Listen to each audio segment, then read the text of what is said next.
So without further ado, I'll turn it over to Tirso Moreno. Thank you very much, and I'm gonna do my presentation in English. Tell you the truth, English or Spanish, I'm gonna have the same problem. I don't have too much of a formal education, so my problem is gonna be sometimes in the use of words and use the proper words that means what I wanted to say. So I have a limitation on both, so English, you know, same thing for me. I'll do it for the benefit of the translators and for the benefit of those who understand English better than Spanish. And in spite of all the work that has been done by science in the last 40 years, that's what I know, since I've been in this country over 40 years, came as a farm worker, immigrant farm worker from Mexico, and has been involved in what's happening, trying to get a solution to have the proper way to produce and harvest food in Florida, at least, if not in the whole country. Trying to do it without having to use farm workers or humans. You know, the whole the force to mechanize production and harvesting, the whole effort to make the production in a different way other than having to use the farm workers. We don't have a solution, and we still need farm workers. Even if we change type agriculture is done right now to a smaller production, we very possible we're still going to have to need farm workers. And the bad news is that well, not enough efforts have been put on to make farm work better, you know, to have a dependable, sustainable, permanent farm worker workforce. We don't have a permanent, sustainable farm worker workforce at the present time. And our complaint is that we put a lot of efforts on making better production, making agriculture more profitable, making it less dependable on farm workers, but not enough efforts have been made to make to build a farm worker, you know, make farm work not a profession, how do you say, a trade, where people can live and support their families and be proud of what they do and live healthy and, you know, have healthy and safe workplaces. Not enough effort has been done. With the hope, I guess, that we can solve the problem and we will need any farm workers in the future. That's the reality we know. You might know better than me.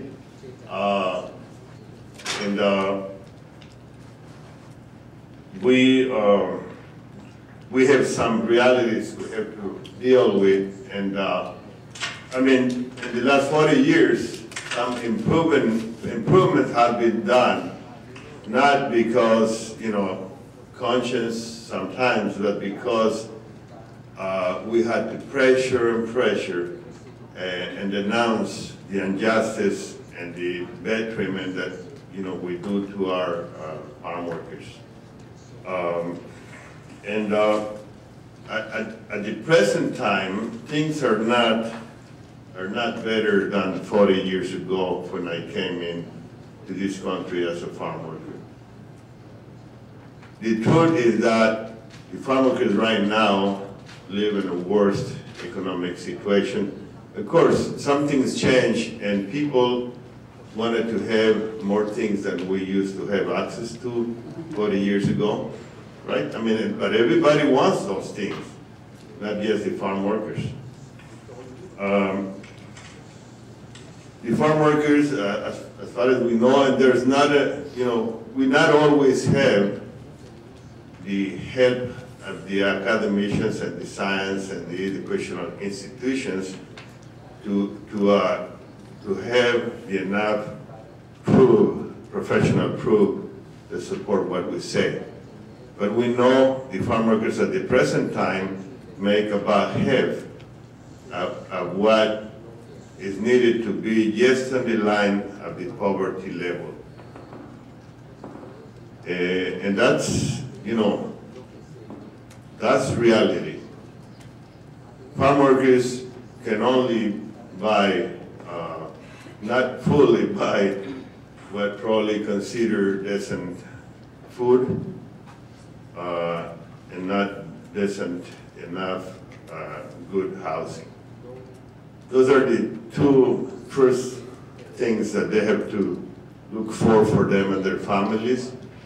Forget about other things.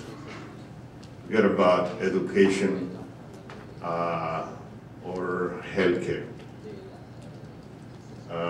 That's reality. That's why, we don't have a permanent dependable, and farm workers, they don't want to stay as farm workers. As soon as they can leave farm work, they're going to leave. They're going to leave. They came in as farm workers, and they're farm workers. As soon as they find another opportunity, they're going to move away. I'm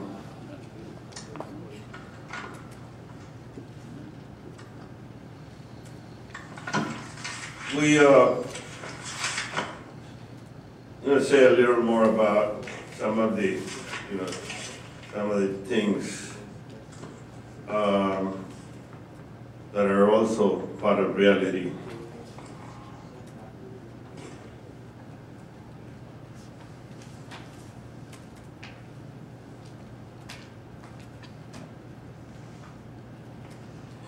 Well, the majority of the farm workers are undocumented. The numbers vary depending on how we say it, but we're very close to 100%. We have some documented farm workers, but they're being imported from other countries, mainly Mexico, and the number is increasing of the guest workers we got for agriculture in a very fast way. So there are either documented or under-guest worker programs. Florida is now the state with the largest number of guest workers in agriculture. And that happened in the last 2 or 3 years only. That number increased. The industry is replacing undocumented families that had done the work in the last 20, 25 years with H-2A workers. They have the legal right to do that under the actual immigration law. So they're not violating the rights of the undocumented workers legally, but it's a moral problem.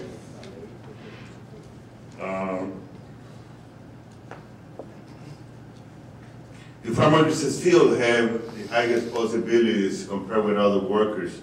Some of the highest possibilities to get injured or to get disabled because of the kind of work they do. Still have a lot of those kinds of problems. If you stay in agriculture, chances are that you will have health chronic problems at a very early age. That's not fair.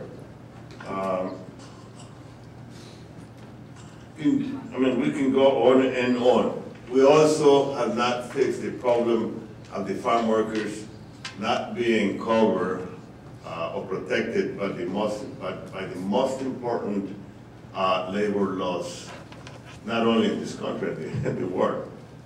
they have been excluded from many labor laws, and we can go on and on, starting from the right, exclusion from the right to organize, to overtime protection, the age to become a full farm worker, the right to field sanitation, the right to be protected from the damage in pesticides exposure. I mean, we can go on and on, from the right to be covered by minimum wage, etc. There are very many. On top of that, because most of them are undocumented, they're not covered by many other laws. And the farm workers, undocumented, they don't have access to any they don't have access to any programs, even that they're poor. They would qualify, they're very low income, they have needs, they work in a very dangerous job, they get sick, all of that. They're not covered. In spite of what has been said a lot of times that they are, they're public church, that they use, public benefits, and that, cost more to us than what they produce.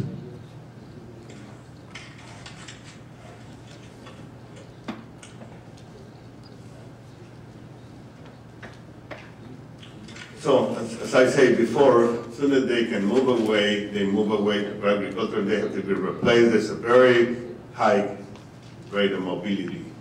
So that also make it very difficult. It make it more difficult because they're new, they come, they're untrained, they don't know the danger, they don't know, the reality, they don't know their rights, etc.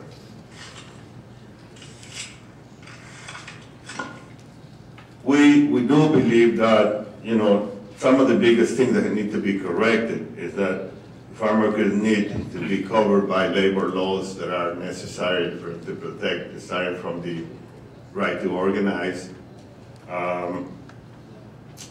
We have to work on fixing the problem of them not having a livable wages, enough wages to live themselves and support their families. The working conditions need to be improved so they can be safe, and and it's not only the exposure to pesticides. There are a lot of other things that affects the farm workers.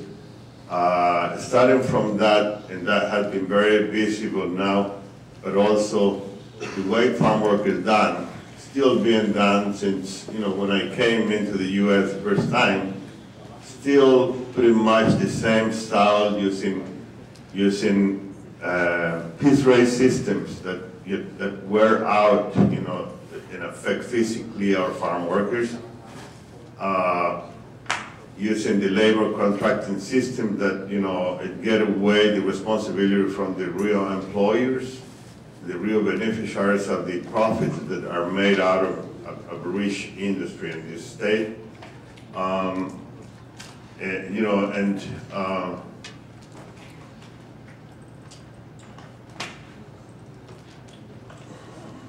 We also, I have to say also that not only the farm workers are affected by this unsustainable system to produce food for our society, is also other workers. Sometimes the packing house workers are not considered farm workers, but they're part of the exploited people that participate in producing food. The processing, food processing places, and people who work selling the food. I mean, it's a whole series of, the people who produce the food, are not living well. We need to fix that. But also, there is a difference, and I wanted to say this before I got off of my mind. A lot of these solutions that what we came in with are based on the concept of food security. I mean, looking for ways to produce food for people, you know, that needed food, but leaving behind those that produce that food. And, you know, that's the high price of working securing food for urban people, for other people who do not live in the rural areas. And that's what we know as food security. And there's a difference. The concept of food sovereignty goes behind that. And that's what we at La Via Campesina are looking for. First, food sovereignty, the reason why people migrate, and has been said in the prior session, the reason why people migrate from our communities and end up here to look for a way to support their families, it's because of the effects of policies we make up here, and because they don't have enough to feed their families and to give them, you know, those things that we all look for. I mean, we were talking about food, then housing, then health, then education, then keep on going on. But especially, I mean, food is the first thing. And if people don't have a way to support their families, then they will come up here. So part of food sovereignty is that our communities have enough food, culturally appropriate food, etc. That start from where our farm workers come from, and the same thing up here. The phenomenon has repeated when they come up here and end up as farm workers. They don't have enough. I mean, they don't even have enough proper healthy food or access to that, you know, when they work to produce food for others. It's a big problem. But anyway, you know, we see that the solutions are based on the solutions we came out with are based on food security. We need to change that. The farm workers do not have and never had, like government institutions, you know, institutions including educational institutions, and not support to stay in agriculture, to improve farm work, or to stay in agriculture. A lot of them can stay as farmers, never had enough support. In fact, they gave us advice and support to leave agriculture and not stay. A lot of them are vocational farmers and experienced farmers. They can, and in fact they're doing it in a very hard way, replace those farmers who are leaving farm because of all the problems that small farmers have. Also, we need to work, you know, the other people that are part of the chain production of food are the farmers. The farmers are not receiving enough compensation because the profits goes to the big corporations. Okay, I'm not going to name names of some of the important corporations that are very profitable investments and corporations because of the exploitation of farmers and farm workers and other workers of the chain of food production. So, well, being told that I don't have any more time, so if I start another point, I'm probably not finished. I'm going to wait for you to ask me questions. Thank you very much. ¡Que viva la Vía Campesina!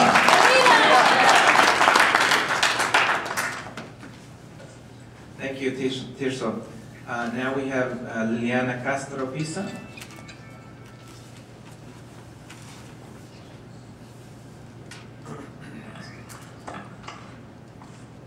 Hola, muy buenos días.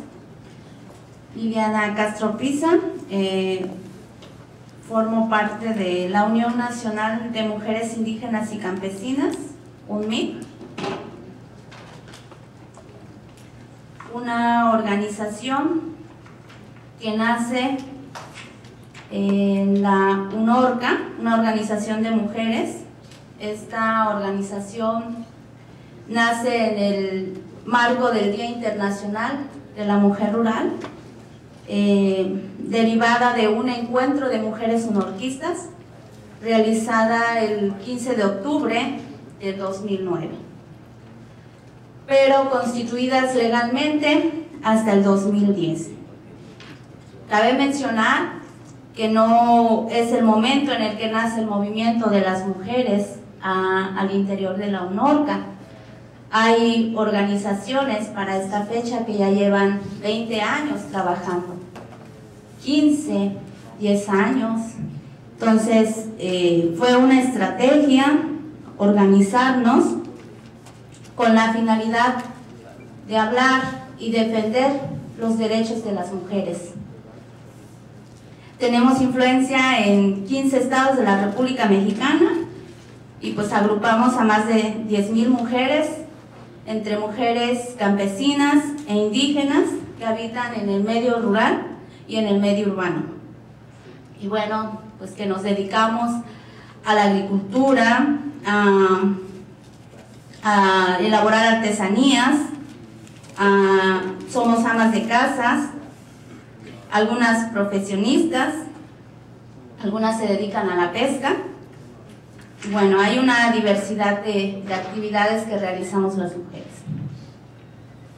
Nuestro objetivo es defender y difundir los derechos de nosotras las mujeres.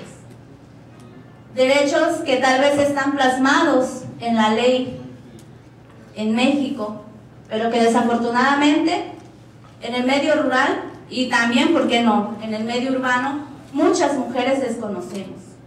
Entonces, los derechos dejan de ser derechos cuando no los conocemos y más cuando no los defendemos.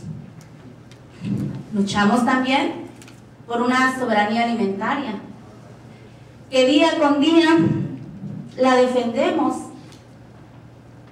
es parte de nuestra vida cotidiana. Cultivar la tierra,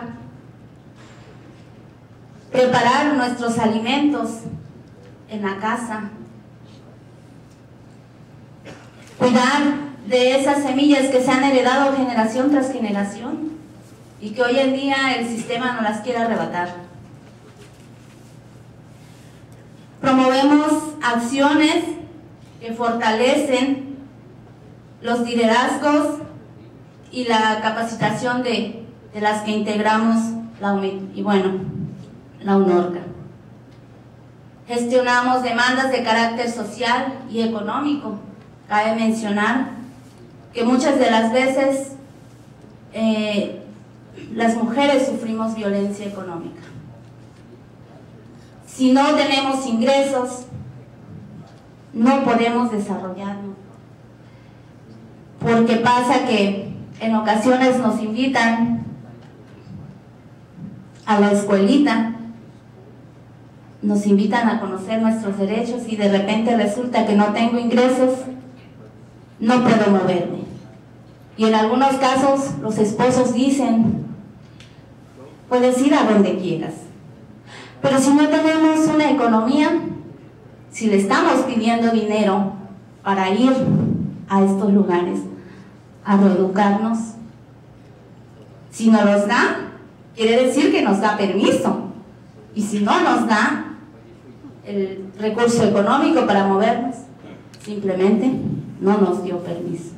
Y eso quiere decir que no tenemos la libertad, que no tenemos el poder de movernos e ir a hacer las gestiones necesarias para desarrollarnos.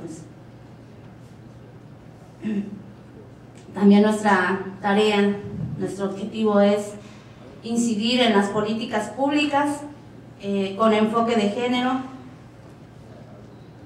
que atiendan la problemática real de las mujeres rurales, las mujeres campesinas. Luchamos por preservar esa agricultura campesina que hemos heredado generación tras generación. Nuestra lucha es contra los transgénicos, ya lo mencionaban los compañeros, es contra los agrocombustibles. Y bueno, en la quinta conferencia de la Vía Campesina Internacional nació esta campaña contra la violencia hacia las mujeres. La campaña se llama Basta de violencia contra las mujeres. La violencia contra la mujer, pues nos afecta, la violencia nos afecta a todas las mujeres, sin respetar niveles, sin respetar clases sociales, razas, etnias y culturas. Nos pega duro a las mujeres la violencia, y como consecuencia de ella, pues nos ha llevado en algunos casos hasta la muerte, lamentablemente. Bueno, ustedes sabrán, tenemos violencia física, violencia sexual, violencia psicológica, patrimonial y económica. Y cuando hablamos de esa violencia patrimonial, nos referimos en muchos casos, muchos de los hogares, muchas de las casas en las que habitamos no están ni siquiera a nombre algunas de las mujeres. Esa tierra que cultivamos, también, ¿a quién pertenece? El 1% de la tierra a nivel mundial está en manos de mujeres. Únicamente el 1%. ¿Qué quiere decir? Que el 99% en manos de quién está. El problema ahora, no peleamos porque la tierra esté en manos de las mujeres.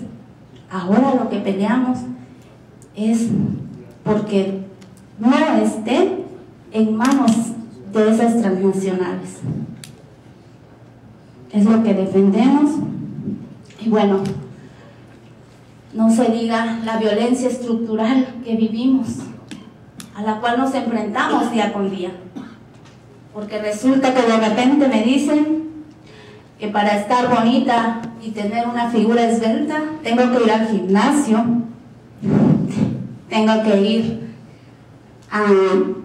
a Zumba, cuando yo puedo lograr esta figura tan esbelta y tan bonita, labrando la tierra, produciendo el alimento para mis hijos, produciendo, rescatando esas semillas para las futuras generaciones. Así puedo lograr un cuerpo tan bonito y tan esbelto. Ah, no, pero ahora el sistema me mete a la cabeza que tengo que gastar para poder tener ese cuerpo tan hermoso.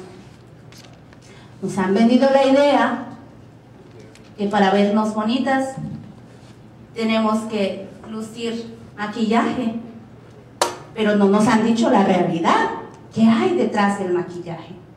Si uso un labial que me va a durar todo el día, ¿qué tiene ese labial que no se me quita en todo el día? Que me va a permanecer. Nos han dicho que tiene plomo y que me puede provocar cáncer. Eso no lo han dicho. ¿Por qué? Porque no les conviene. Entonces, contra todo este tipo de violencia, luchamos en la Vía Campesina, en la UMID, en la UNORCA. Hemos hecho parte nuestra esta campaña contra la violencia hacia nosotras las mujeres. Y quiero decir que no es una campaña contra los hombres. Al contrario, compañeros, los queremos como aliados en esta campaña. Porque esta campaña es para defender y para asegurar la vida del ser humano sobre la faz de la tierra. Claro, tenemos que trabajar para poder lograr esto. ¿Cómo? Cuidando la tierra, no aplicando químicos, cuidando el agua, el aire. Fíjense que yo soy apicultora me dedico a trabajar con las abejas nativas sin aguijón. Para mí es una labor muy noble. ¿Por qué? Porque, bueno, obtengo el producto que es la miel, son el polen, y que son medicamentos también, medicinales para que los ocupo en mi familia y también pues donde puedo tener ingresos. Pero más allá de eso, las abejas polinizan los campos, provocan que exista producción, que fructifique la tierra. Y si se usan los químicos, los transgénicos, estos insectos tienden a desaparecer. Entonces, las abejas provocan que nos alimentemos los seres humanos, sí, pero gran parte de la cadena alimenticia de nuestro planeta. Entonces, nuestra defensa es de esto, la agricultura campesina. Yo considero que en México somos un museo vivo todavía. Somos un museo vivo. Porque habemos gente que trabajamos la tierra, lo hacemos de manera cultural. Seguimos conservando esa forma de labrar la tierra. No utilizamos la tecnología, que es lo que nos está matando. Defendemos la agroecología.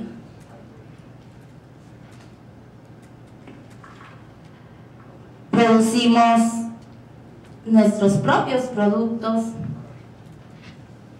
Estamos seguros a la hora de alimentarnos de lo que estamos comiendo y cómo sabemos de dónde proviene. Una crítica al programa del gobierno mexicano,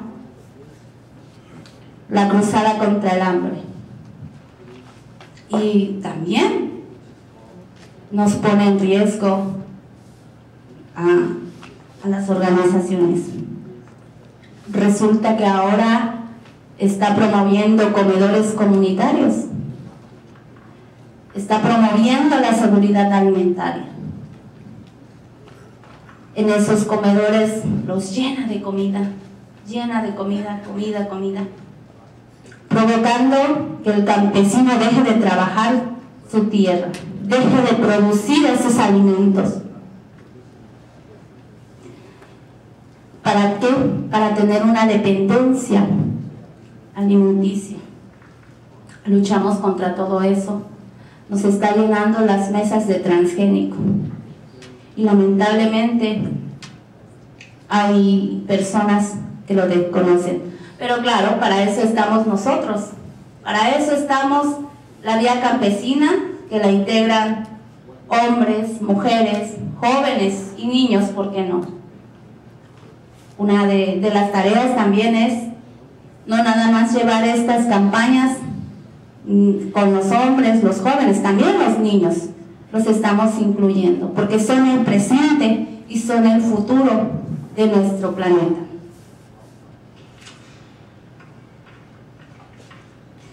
Hemos hablado también de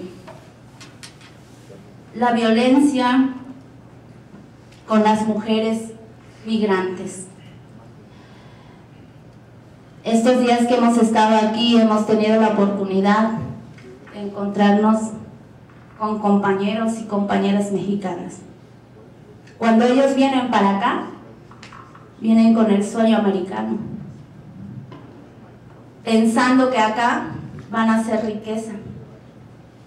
¿Y qué resulta? Que violentan todos los derechos de las compañeras y los compañeros. Si en nuestro país a veces ni los conocemos, al llegar acá los perdemos todos esos derechos que tenemos. Y resulta que el agricultor, la ama de casa que trabaja aquí, la empleada doméstica, asistente doméstica, podemos decir, por más nombres que busquemos y que adornen este oficio, resulta que son los esclavos, son las esclavas que están ayudando a generar capital. Muchas de las mujeres que llegan acá, son violadas sexualmente. Eso no lo sabían al hacer los planes para estar acá. Cambia la realidad. Nos venden una fantasía. Ah, pero ¿qué pasa? A los mexicanos también cuando hay que mandar los dólares, pues acá cuesta trabajo para ganar los dólares. Resulta que a veces en los otros países, porque no nada más es México, sí, otros países, pues no valoran el trabajo de la gente que está de este lado. Entonces la idea es hacer alianzas con todas las organizaciones y ¿por qué no? Podríamos hacer alianza con la universidad. ¿Para qué? Para poder aterrizar esta violencia, esta campaña, basta de violencia contra las mujeres. Uno de nuestros lemas en la vía campesina, por la vida, la soberanía alimentaria, basta de violencia contra las mujeres. Me gustaría que lo repitiéramos todos. Por la vida, la soberanía alimentaria, basta de violencia contra las mujeres. Por la vida, la soberanía alimentaria, basta de violencia contra las mujeres. Gracias.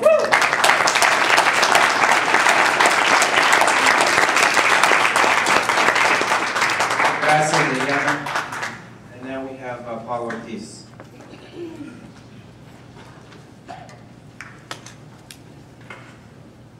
Thank you, Brother Phil. It's a great privilege for me to be able to share the podium with Brother Tirso and Sister Liliana. And because we honor labor, let's give a round of applause to Carmen, to the organizers, to the staff who made this possible.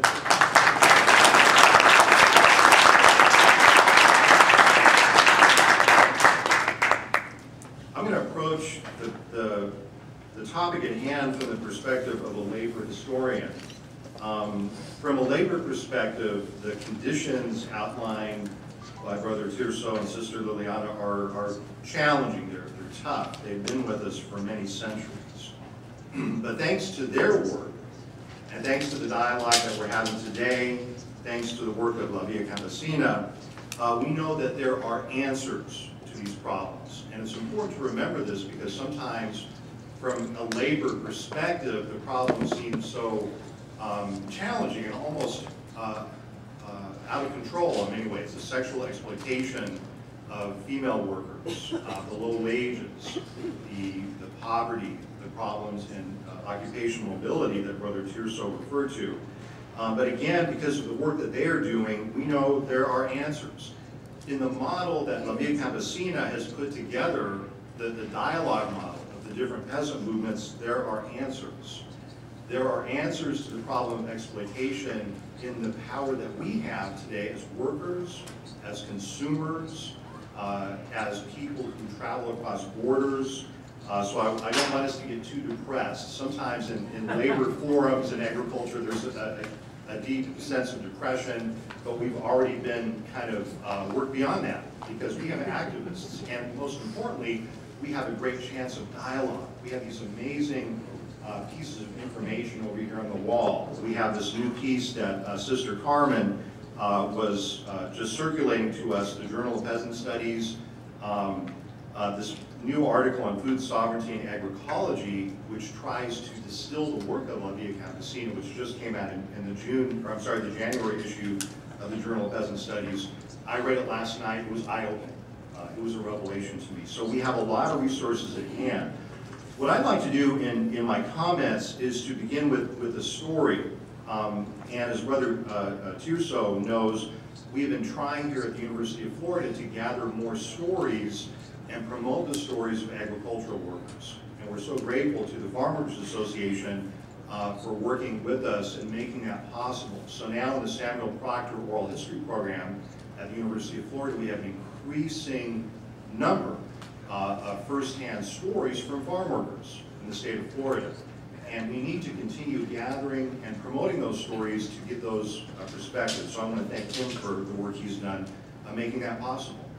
But I'd like to begin my comments with a story about Mexican farm workers who toiled in the Bracero program in the United States between 1942 and 1964. These young workers came to the U.S. to toil in agriculture on a special guest worker program which was rooted in the alleged labor shortages in the U.S. during World War II. And I say alleged because in agriculture, every time you talk about the concept of labor shortage, we have to be very careful. Who's defining labor shortage? Who's saying that there is a shortage of labor, right? But anyway, during World War II, these workers began coming in large numbers under this guest worker program. But my story is really not set in the 1940s or 1950s. It's set in 2013. Because every Sunday now, for many, many years, former Bracero program workers, men 80 years and older, gather at Benito Juarez Park in Juarez, Mexico, and publicly demand wages still owed to them under the terms of that guest worker program. Every Sunday, hundreds of men, their number is now dwindling with age, gather and display copies of decades-old identification cards and work visas showing that they had entered the U.S. legally between the 40s and 1964. What is the chance that these aging agricultural workers will ever be paid the full wages owed to them? A new generation of scholarship on labor conditions on the militarized border between the U.S. and Mexico demonstrates that there has been a marked decline in the rights of landless workers in recent decades. And I just want to echo what Brother Tirso said. Please understand what he's saying. There has been a decline in agricultural working conditions for many different reasons, but the militarization of the border is one of those reasons. Scholars argue now that militarized borders lead to militarized agriculture, which undermines the power of workers to demand human rights, decent wages, and dignity in their labor. Current calls for an expanded guest worker program in agriculture, such as the one advocated by U.S. Congressman Ted Yoho, our congressman, would continue to worsen labor conditions. These narratives of exploitation highlight the need for La Via Campesina. Respect for the human rights of the various peasant movements that compose La Via Campesina is written into its founding principles. And I love reading these from a labor perspective because the human rights of labor are implicit and explicit in these principles that they have articulated. I quote directly from their website. Food sovereignty is the right of people to healthy and culturally appropriate food produced through sustainable methods and the right to define their own food and agricultural systems. It develops a model of small-scale sustainable production benefiting communities and their environment. So these problems with pesticides, with sexual exploitation would be challenged within this model of food sovereignty. And to continue with their theory, I'll call it a labor praxis theory, it puts the aspirations, needs, and livelihoods of those who produce, distribute, and consume food at the heart of food systems and policies rather than the demands of markets and corporations. So for those of us who have been active in the farm worker movement in North America, this banner statement from La Via Campesina is a radical and welcome departure in the neoliberal set of practices that currently govern agriculture in this region, as Tirso has identified those. The peasant movement for food sovereignty challenges our ideas about land ownership, race relations, relations of production, relations between men and women, and the distribution of food, among other types of social relations in the United States. It may even be that we're ready to learn with La Via Campesina about how to begin to think together to engage in what they call a dialogue among different knowledges and ways of knowing.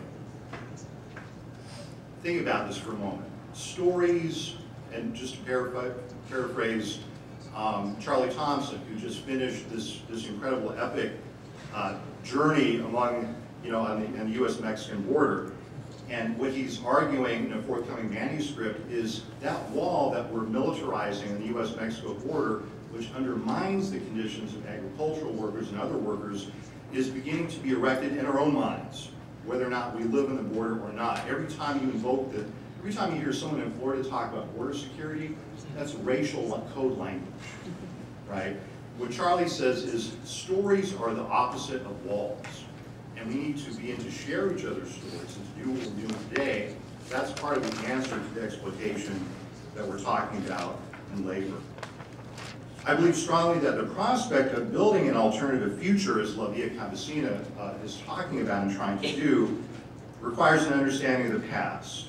If we're going to build a critique of neoliberalism and agriculture today, we must recognize, to paraphrase Clyde Woods, that neoliberalism is a set of principles that has governed racial capitalism for centuries.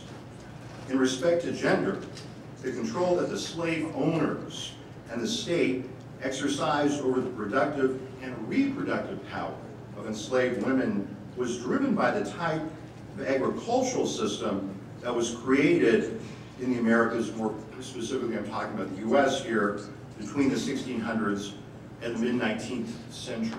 So New York banks, cotton merchants, and spokesmen for the great plantation owners of the Mississippi River Valley spoke in one voice on the question of the reproduction of labor power. To paraphrase their perspective, the so-called natural increase of the Negro slave was the key to the profitability of the entire economic system. And that phrase, the natural increase of the Negro slave, was insidious. It contains horrific sexual abuse within it. And gender oppression of all kinds. This transformation, degradation of the value of human life, was targeted by the great labor leader, A. Randolph, at the 1963 March on Washington. Randolph asserted, quote, "We know that real freedom will require many changes in the nation's political and social philosophies and institutions. For one thing, we must destroy the notion that Mrs. Murphy's property rights include the right to humiliate me because of the color of my skin. The sanctity of private property should take second place to the sanctity of human personality."